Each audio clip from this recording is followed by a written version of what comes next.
We must use our own platforms, big or small, to speak up for what we believe and what we know is right.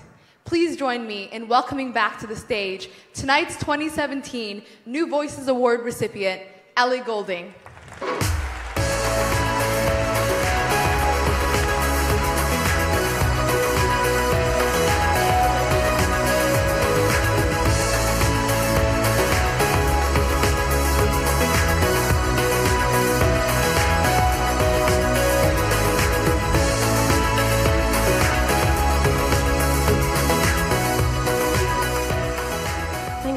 I'll move this out of the way. Thank you so much.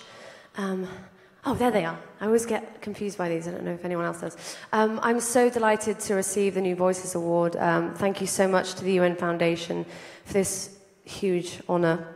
I'm also excited that I'll soon join the UN family as a Goodwill Ambassador for the environment. These opportunities... Thank you. Oh, that's fine. These opportunities will allow me to use my platform and reach to amplify the efforts of those working really hard and decisively to shape a positive future on our beautiful planet. I grew up in the British countryside. Even from a really young age, I felt a huge sense of privilege and was in complete awe of the natural beauty around me. And that appreciation has really only intensified over time. The more I travel the world, the more I understand it and the challenges people are facing in their own environment, the more committed I become to making sure we all know what is at stake. We all know that the music industry commute is famously heavy on air miles, but rather than hang my head in shame, I want to use the privilege and an opportunity of being in a global industry with a global audience. It allows me to promote innovation, policy, people, brands, and values that are better for the environment, including airlines, believe it or not. Week in, week out, I get to hear the stories from my audiences. I travel to different parts of the globe, and increasingly I meet young people on the front line of environmental change. Some have been awoken to environmental pressures in the most dramatic and traumatic way possible. Death, destruction, losing their homes, or prospective livelihoods. More and more people are being impacted by climate change. But I don't just want to listen to people. I do intend to use this role to amplify their experiences and add to their agency. They need real opportunities to reframe their future.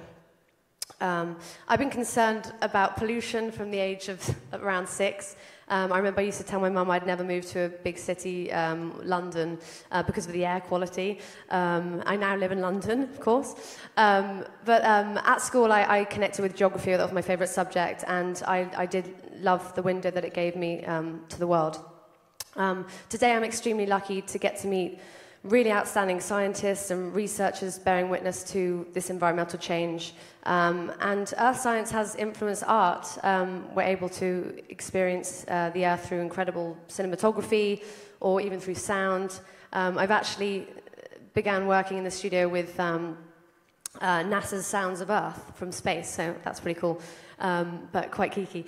But in order to access this amazing content, I think we need to be inspired, and global environmental education is quite patchy. In some regions, subjects such as climate change have been deliberately withheld from the curriculum, which is bizarre. I just kind of think, how on earth can you make young people have a sense of that rapid change and become effective global citizens? We must fight for global access to inspiring environmental education that nurtures a huge passion and a responsibility.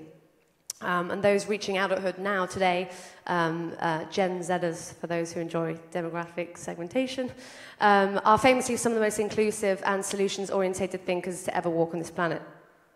But many feel shut out of this debate, which is still ruled by a narrative of catastrophe, which isn't surprising. Who wants to be told that their future is over before it's even begun? I'm an Earth optimist, which is not about putting on rose-tinted glasses or pretending we're not pushing the planet to the brink. We can all see that happening. But I do believe in people and their ability to change. So I want to create that needed change from a place of inspiration, not from desperation. As Martin Luther King said, I have a dream, not I have a problem. From renewable energy, I wish I could say that I made that up, but I didn't. From renewable energy beating coal to the first globally agreed goals for sustainable development, there are some amazing stories and opportunities to be shared. But our ability to usher in major change also rests on our ability to understand how dependent we are on each other. As the environmentalist Paul Hawken, who I absolutely love, describes it so beautifully, we are vastly interconnected and our fates are inseparable. And so my dream, as I stand before you, is to help inspire curiosity, learning, love, and a deep sense of responsibility for our planet and our future. Thank you.